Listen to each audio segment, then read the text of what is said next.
All right. If you want to avoid injury, increasing your flexibility, stretching if you feel tight in general, if you're becoming stiff in a place during a run, or if you have an injury related to inflexibility like IT band or plantar or something like that, stretching is a good thing, and it's something you can do before, during, and after. The least amount of stretching, in my humble opinion, is before. Stretching cold muscles is not the best idea you'll ever have, and you'll notice right away when you're doing it you're not comfortable with it. You're much better if you want to. I'm going to talk about warming up here in a minute, but once you're warmed up and things are working a lot better, stretching becomes much more meaningful. So during, I tend to not stretch during unless I'm having some issue. It's always surprising to me that something like your knees feeling kind of whack, so you stop and you do a little stretch, and it stops. Whatever it was just out of line, or some tendon was just not happy, and it moves over and it's all happy again. So a lot of times I've saved a whole run just because I'd stop and stretch for a minute, 30 seconds. Strength training can improve power and increase your speed. It's another one of those deals. Without doing speed work, I told you, you get stronger, you get better at doing what we do. And when I talk about strength training, I like to talk about mostly core training. If you want to spend your time doing something in the gym, some light upper body and core training is what you need to do. You really don't need to worry too much about doing legs. If you're going to run 20 miles this Saturday, I promise you don't need to hurt those legs. You need to rest them. They're going to be fine. But your core is what's going to suffer. When you're out there for 20 miles, what's going to get tired is your core, because it's got to hold you up for 20 miles. Yes, ma'am? Question. Running backwards on the treadmill or the elliptical machine, does that do anything? Does running backwards on the treadmill or the elliptical machine do you any good? Well, it makes you feel better, and I like that. It does a little bit as far as it moves the load, but for me, going backwards is a cross-training stretching exercise. It's not like if I want to run, I want to be running forward. But my route in Maumelle, when I get done, I have a block square, so it's a block, half block, half block, and I generally walk it backwards, 3/4 of it. I'll walk down the first side and then turn around and walk backwards all the way back up. No, are you meaning like really backwards? You're walking backwards? She's talking about like this. Yeah, like that. Yeah, that's what I do. I walk it backwards. And it puts a different load on your quads, and you can feel it, but I do that for stretching and because it makes people, they look at you when you're walking up the street backwards at a pretty good clip, they kind of look at you, and that's kind of fun. But for me, that's a cross-training kind of activity. It's not specific to what you're doing. It's not specific to the goal that you're setting for yourself. So from that standpoint, no. It has a purpose. But it has a purpose. It does have a purpose, yeah. Yes. We already talked about running on hills or running on a different side of the road every day. Avoid running hills all the time. Run trails or cushioned surfaces if you can find a spot or 2 or 3. That's a good thing. It's funny to talk about fuel when you're talking about injury prevention, but one of the things that goes in there, I think it's the second bullet, says if you're dehydrated, you're going to get hurt or more likely to get hurt. Dehydrated muscles, yeah, there it is, are more prone to injury. Protein is necessary for muscle repair, calcium for bone repair.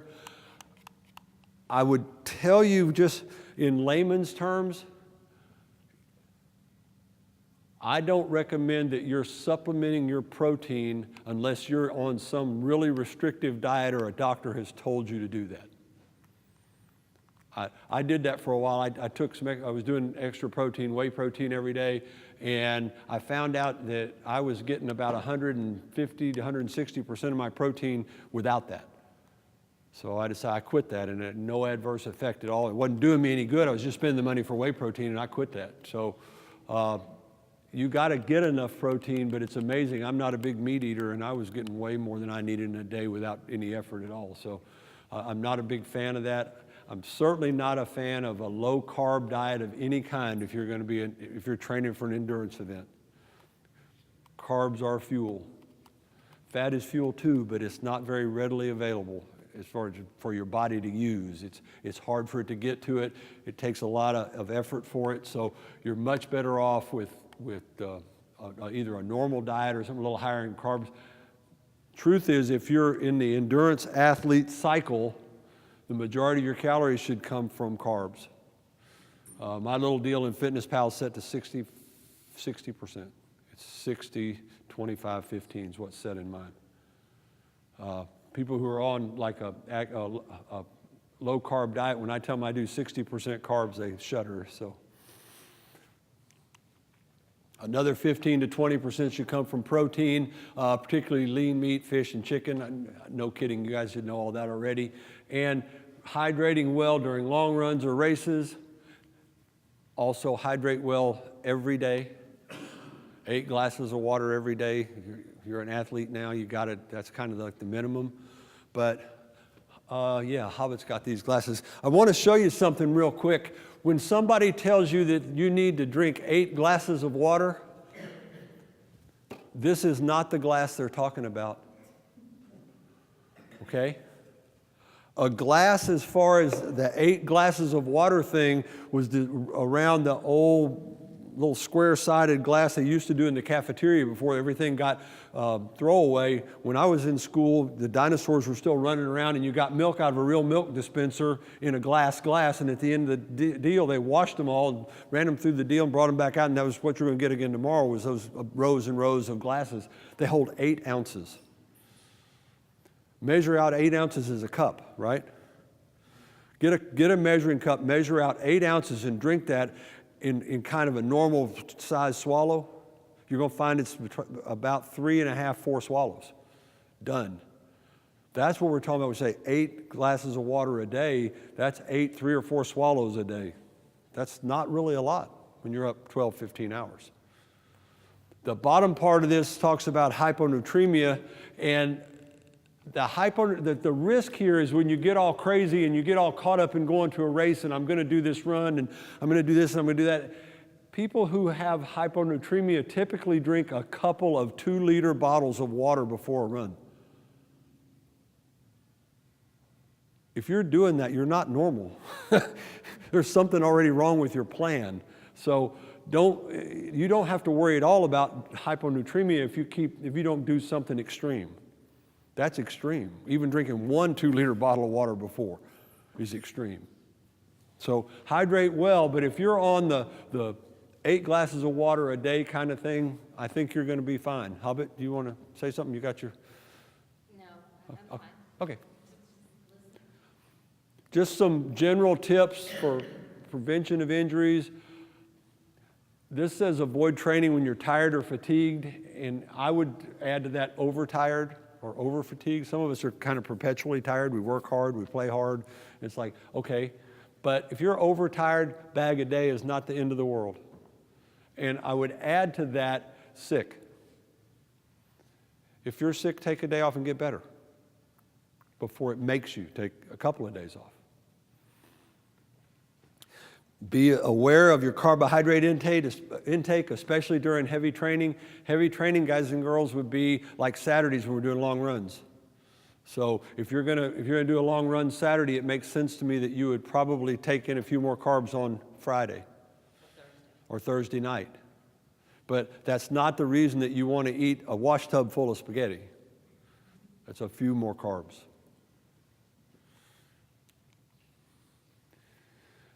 We've already talked about this a bunch. Increase in training volume requires an increase of rest or recovery, and build your mileage slowly, no more than 10% a week. Follow Hobbit's schedule, and I think you're on board with all this. We got you covered.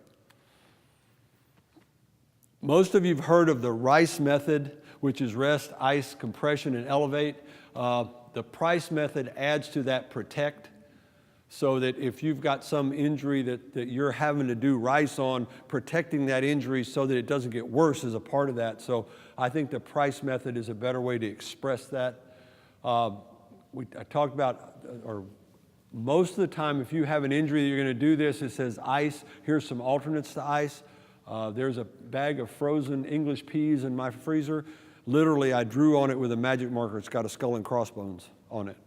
Please don't eat these. They're like nuclear waste. They've been frozen and thawed out and frozen and thawed out 1,000,002 times, and they're perfect. Frozen English peas are great ice packs. They're almost nothing as far as what they cost, and they last almost forever if you just remember to go throw them back in the freezer. Okay, but please don't eat them, not even in an emergency. They're probably stuff growing in there they couldn't classify. Take a Dixie cup, fill it with water, freeze it, then tear the top part off so you have a little piece of paper to hold on to. Makes the best little ice massage place to pinpoint massage, like a place on your calf or something like that. You got that? It'll keep your fingers from freezing to death. The Dixie cup massage is a great deal for a specific place where you want some extra cold. A frozen soda bottle, or even outside of that, an orange juice. The frozen concentrate of orange juice works really well. Again, if you do that, put a skull and crossbones on it. You don't want to be thawing it and freezing it and thawing it and freezing it and then pouring it into a pitcher and trying to serve it to everybody on Sunday. That's not going to work. But a round shape like that, being able to like rub, sit it on the floor and roll your arch across it is like miraculously good. And from my own experience, I can tell you the properties of icing are nothing short of miraculous. You won't have to do it. You get hurt sometime and you start icing and you'll become an instant convert. It's just amazing how well your body is designed to fix itself. And what icing does is promotes blood flow. It gets rid of some swelling and it draws in some extra blood, so that blood is bringing in healing oxygen, it's bringing in healing nutrients, and taking away the waste and all that stuff. And between the getting the swelling down and bringing that all happening, it way shortens the time it takes to get better. 15 minutes of icing at a time is probably a really good deal. Don't like go to bed on an ice pack and sleep on it all night. That's really not a good plan, except unless you want to go see the doctor about frostbite, and then they're going to tell you that you win the dummy award for getting frostbite in your bed. Okay. Speaking of dummy awards, Yes. do not put BioFreeze on and then use the ice. Ooh, no. You won't make that mistake but once. No, I only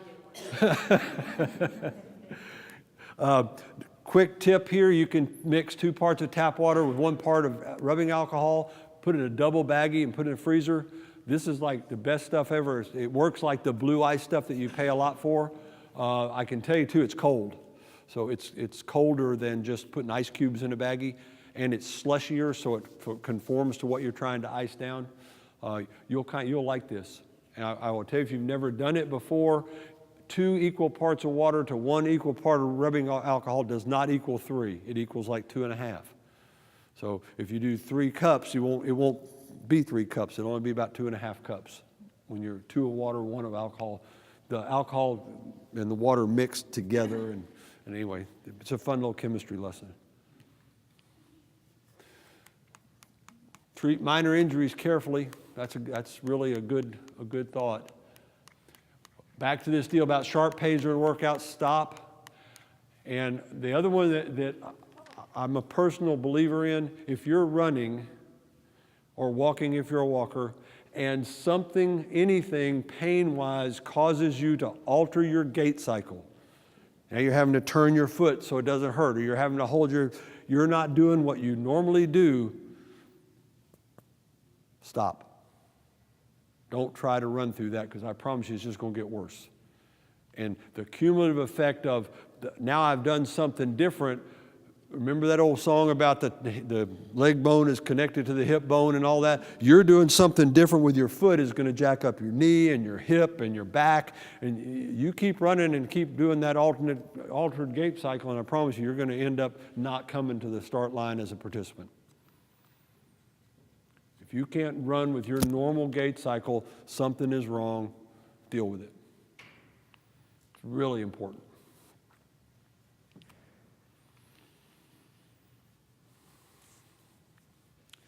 Always it talks about this. Again, if you're on our schedule, slight increases in intensity and instead of volume increases can improve your fitness. Sport-specific strengthening helps muscles tolerate stress. So I'm a big believer that if you're going to run, the way to get stronger is run, not go do handstands or that kind of thing. But I'm also a big believer in cross-training. So if you can supplement your running on a cross-training day by riding a bicycle is good quality exercise for your glutes. So those muscles get stronger and your glutes are highly involved in running when you're running. So, but a long, intense 20 weeks of riding your bicycle longer and longer and longer will not get you ready for a marathon. 20 weeks of running on a treadmill will not get you ready for a marathon, or running on an elliptical, or rowing on a rowing machine. If you're going to run a marathon, what you got to do is you got to go outside and run down the road. That doesn't mean you can't run some time on a treadmill. Some of you will not choose to get outside in the morning because the forecast is 19 degrees and 10 miles an hour winds. And if that's daunting to you, I'd much rather you spend some time on the treadmill than not go, if it's a scheduled run day. But my coaching style says that should be the exception to your rule, not what you do all the time.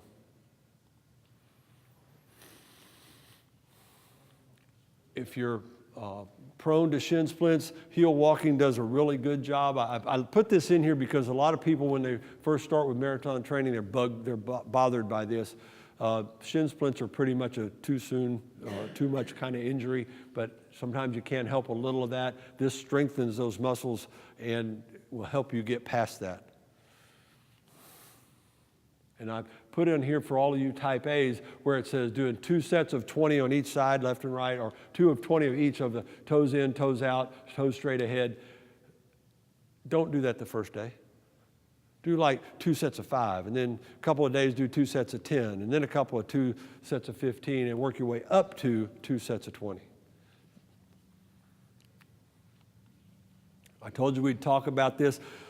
The best warm-up you can do is to do something specific to what you're about to do.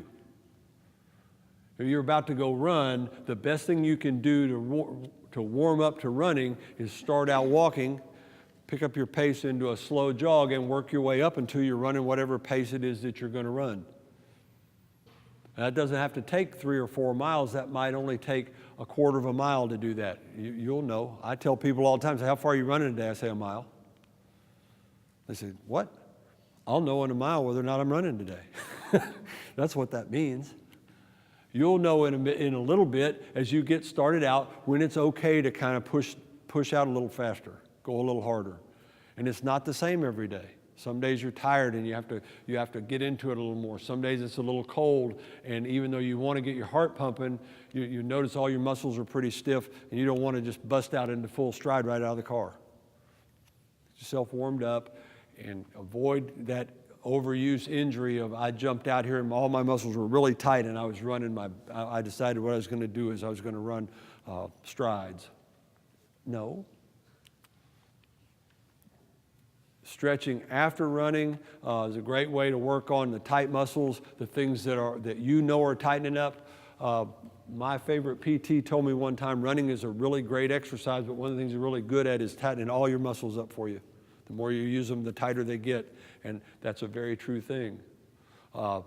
Having appropriate flexibility allows you to have a long, smooth stride. That's a true statement. And what happens is the warmer you get, the better that kind of works. But every time after you've run, if you don't do a lot of stretching, what happens is when they pull back together, they get a little close. I think they get a little smaller and a little smaller. And the first thing you know, you can't stretch out and you can't touch the floor anymore and all that.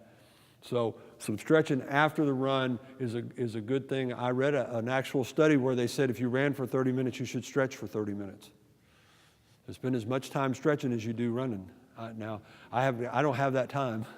I think it'd be cool if you did, but I can tell you, if you ignore some stretching, some cool down and some stretching after you run, you are inviting injury. All of us are really busy. I run with a whole group of people in the mornings, and most of them are ladies who have school-age children or school-age husbands that they have to get out and get home and get them woke up and dressed and fed and all that kind of stuff. And it's tough to get them to, okay, we've run 6 miles, now let's go walk for 10 minutes. Because they need to get in the car and go about their day and understand, but we kind of have this understanding. I at least get that much out of them. We do just a tiny little bit of stretching, and we at least walk around. Everybody's not breathing hard because we've just got through running 6 miles. The times that I personally have been hurt, I can almost every single time go back to and say, right over here, I stopped stretching, I stopped taking care of my after run, and now here I am and I'm broken. Just almost every time. Can't emphasize enough. This is not, I'm not telling you to take 30 or 40 minutes, but down to your breathing is normal. Most of us get in the shower after we run. My deal is if you get out of or in the shower and when you're drying off, you're still sweating, you didn't cool down enough. So you need to cool down enough where you're not sweating by the time when you get in the shower. So me and the little pirate say thank you.